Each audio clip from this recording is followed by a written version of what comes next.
మేడారం మహాజాతరలో కీలక ఘట్టం సమ్మక్క సారక్క గద్దెల మీదకు చేరటం. ఆ మహాఘట్టాన్ని పోలీసులు ఛాలెంజ్ గా తీసుకుంటారు. అందుకోసం ముందస్తుగానే మాక్ డ్రిల్ చేశారు పోలీసులు.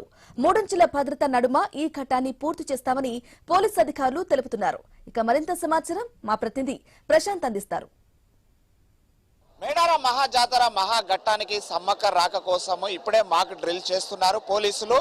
ఏదైతే మహాజాతరలో కీలక ఘట్టమైనటువంటి మేడారం సమ్మక్క తీసుకురావడం చిలకల ఘట్ట నుంచి అనేది ప్రత్యేకటువంటి ఘట్టంగా చూస్తారు. ఆ కీలక ఘట్టాన్ని ఛేదించడం కోసం అయితే పోలీసులు మాక్ డ్రిల్ చేస్తున్న పరిస్థితి మనం చూస్తున్నాము. పెద్ద ఎత్తున పోలీసు పహార నడుమ అమ్మవారి రాకను అయితే భక్తులు ఆస్వాదించే విధంగా ఎలాంటి అవాంఛనీయ సంఘటనలు జరగకుండా, ఎలాంటి అవాంతరాలు జరగకుండా సమ్మక్క తల్లిని చిలకల ఘట్ట నుంచి గద్దెల మీదకి తీసుకురావడానికి అయితే ప్రత్యేకంగా ఏర్పాట్లు చేయడమే కాకుండా ఈ యొక్క సమ్మక్క తల్లిని తీసుకురావడం అనేది ఒక మహాఘట్టంగా భావిస్తారు.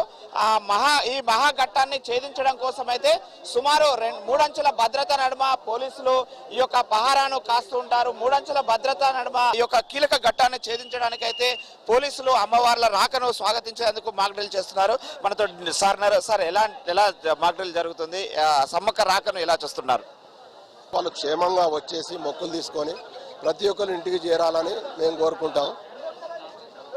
ఇది 28వ తారీఖు స్టార్ట్ అవుతుంది. సమ్మక్క సారలమ్మ పైడిద్దరాజు గోవిందరాజు స్టార్ట్ అవుతుంది. ఆ రోజు గద్దెలకు చేర్చడం జరుగుతుంది. 9వ రోజు సమ్మక్కను గద్దెలకు చేర్చడం జరుగుతుంది. అంటే ఈ కీలక ఘట్టాన్ని ఎలా చూడనున్నారు సార్? ఎంతమంది బందోబస్తు మధ్యలో సమ్మక్కను చిలకల ఘట్ట నుంచి తీసుకురానున్నారు? మొత్తం 300 మంది రోప్ పార్టీ ఉన్నారు. దాని క్లియరెన్స్ పార్టీ ఒక 200 మంది ఉంటారు.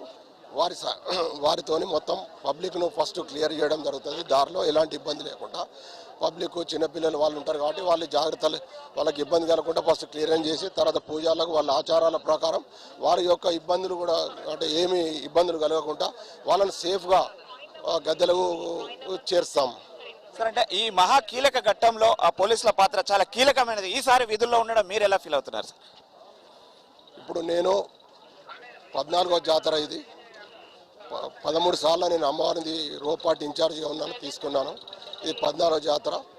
ఇది నాకు చాలా గర్వకారణంగా ఉంది. చాలా హ్యాపీగా సంతోషాన్ని ఇస్తుంది. నాకు వచ్చినందుకు తల్లిదండ్రులు చేసుకున్న, మా వైఫ్ చేసుకున్న, పిల్లలు చేసుకున్న పుణ్యమని నేను భావిస్తాను సార్. అంటే ఆ కీలక ఘట్టంలో ఇంతమంది పోలీసులు పాల్గొనడమే కాకుండా సమ్మక్క రాక కోసం అయితే కోట్లాది మంది భక్తులు చూస్తున్నారు కదా, ఆ గడియలను కూడా మీరు ఆస్వాదిస్తుంటారు. ఎలా అనిపిస్తుంటారు? అప్పుడు ఒక రకమైన ప్రతి ఒక్కరికి ఒక శక్తి వస్తుంటుంది.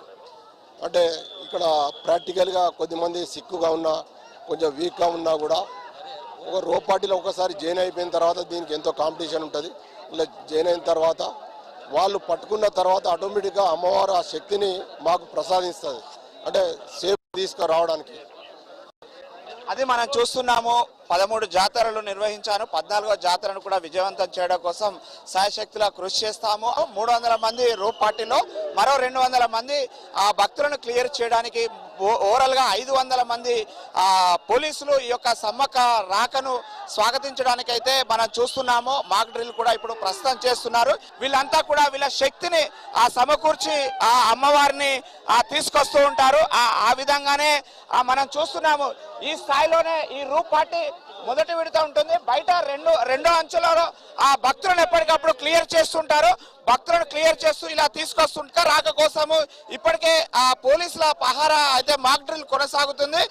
ఈ గత అనుభవాలను చేసుకొని భక్తులకు ఎలాంటి అవాంఛనీయ సంఘటనలు జరగకుండా సామరస్యంగా ప్రశాంత వాతావరణంలో భక్తి మార్గంలో సమ్మక్కను తీసుకురా మాక్ డ్రిల్ చేసి చూపిస్తున్నారు. 29వ తేదీన మాఘశుద్ధ పౌర్ణమి రోజున, గురువారం రోజున అమ్మవారిని తీసుకొచ్చేందుకు ఈ యొక్క ఏర్పాట్లు కొనసాగుతున్నాయి. ఇది ప్రస్తుతానికైతే పోలీసుల మాక్ డ్రిల్.